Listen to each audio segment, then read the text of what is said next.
સ્નેહા એજ્યુકેટરમાં તમારું સ્વાગત છે।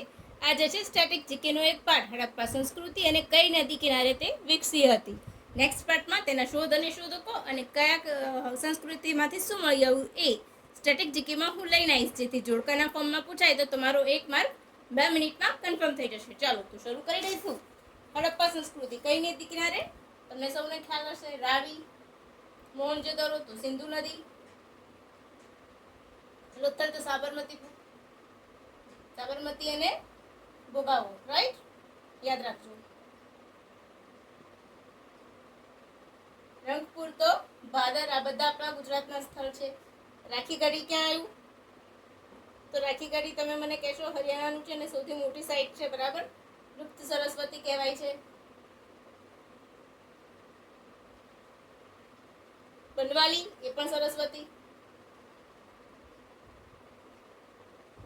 અને છેલ્લે કાલીબંગન તો ઘગ્ગર હાકરા।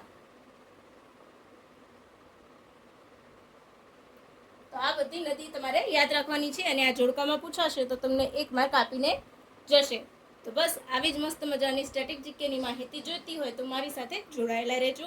સબસ્ક્રાઇબ પણ કરજો મારી ચેનલને અને બેલ આઇકોન દબાવવાનું ના ભૂલતા, અને તમારા મિત્રો સાથે આ માહિતી શેર કરજો ફ્રેન્ડ્સ। તો બસ આજ માટે આપણે આટલું જ રાખીશું। હવે ફરી કાલે મળીશું। By friends.